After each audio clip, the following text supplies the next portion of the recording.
Hello, students. We have covered up the theory of Module 1 of your subject SAPM Security Analysis and Portfolio Management. Right. Now, in this video, we will discuss about the numerical part of the module first, which is returns and risks. First of all, we'll talk about the returns. Basically, here three types of returns are being discussed about. First one is total return, second is holding period return, and third one is annualized return. Right. Here the formula for total return is depicted: dt plus pt minus pt minus 1 upon pt minus 1, where TR is equals to total return, DT is equals to cash dividend received at the end of the time of period T. PT is equals to price of stock at the time period T, and PT minus 1 is the price of stock at the time period T minus 1. On the basis of this formula, the first sum is of total return, which says Ali purchased a stock for rupees 6,000 at the end of the year. The stock is worth rupees 7,500. Ali was paid dividends of rupees 260. Calculate the total return. Here, we know the formula of total return, which is dt plus pt into bracket pt minus 1 upon pt minus 1.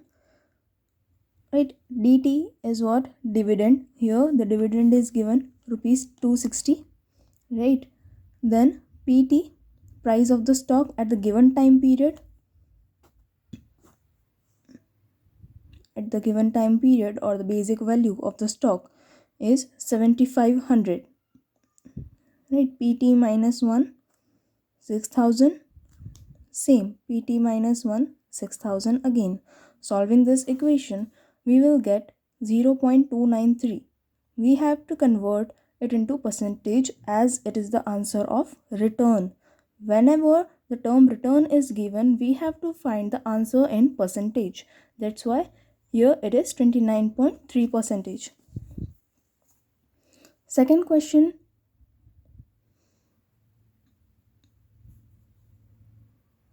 is of the expected return. Right, here a table is given where the return and probability both are given for certain stocks, and we have to find the expected return of this stock. Right, return for period 1, 2, 3, 4, 5, 8, 9, 10, 11 and 12, and probability of getting that return is 0.15, 0.20, 0.30, 0.20, 0.15. We know that total of probability is always is equals to 1. Right, to find the expected return, we have to multiply return with probability, which will be our weighted average return. Here 8 into 0.15 gives out 1.20, 9 into 0.20 gives out 1.80. In the similar way, we have to find the other three weighted average returns. Total of these weighted average returns is the expected return for the given returns and their probabilities, which is 10. That's how we find out the expected return. Next one is holding period return. Holding period return is generally found out for bonds. Right? That's why it is also known as BHPY, bond holding period yields. Formula for the same is IT plus P upon PT. IT here is the interest rate, or the interest provided on the bonds, or the coupon rate which we generally use. Right, here the question is, the company's 9% bonds are bought at rupees 1,000, retained for a holding period for 1 year, and sold for rupees 1,100. Find holding period yields. Now, for holding period yield, the formula is given IT plus P upon PT. Here IT interest is 9% on the face value, that means 1000 का 9% is equals to 90. Then price difference क्या है, 1100 minus 1000 is 100 and price at the given time is 1000. Using it in the formula we get 0.19. Next is annualized return, which is generally used for stocks. The question for annualized return is, Mr. X buys a bond for 950 and receives 80 in interest and later sells the bonds for 980. Find out the holding period return. The holding period return formula or annualized return formula for stocks is holding period return is equals to income plus capital gain divided by purchase price. Income from the stocks is rupees 80, right? Capital gain is rupees 30.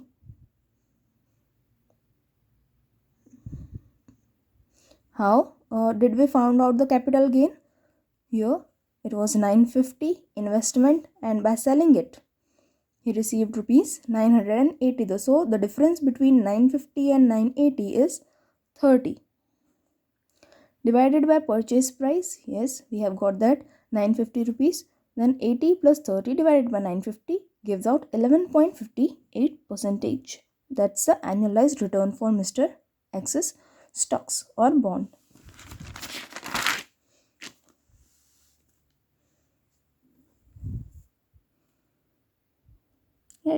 Next one is an integrated sum. Right, let's check it out. Dr. Khan purchased 300 shares of Shivam Limited at rupees 51 each. On 16th October 2009, he paid brokerage of rupees 500 and the dividends received by him are as under. On June 2010, he received rupees 700 as dividend. June 2011, he received 900 as dividend, and on 2012 June, he received rupees 1100 as dividend. Further in the question, he sold all his holdings for rupees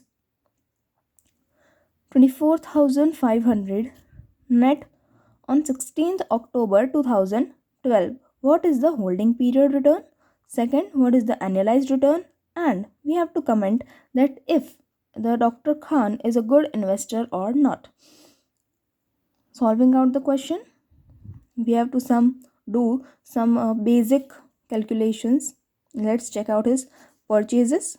Purchases are 300 shares at rupees 51. So 300 into 51 gives out 15,300 and brokerage paid is rupees 500. So his investment on that particular stocks or shares is 15,800 rupees. Then dividend he received is 700 plus 900 plus 1100, which is total to 2700. And capital gains, right? Capital gains is 24500 plus 15800 gives out minus 15800 gives out 8700, and adding 2700 and 8700 we get 11400, which is total returns.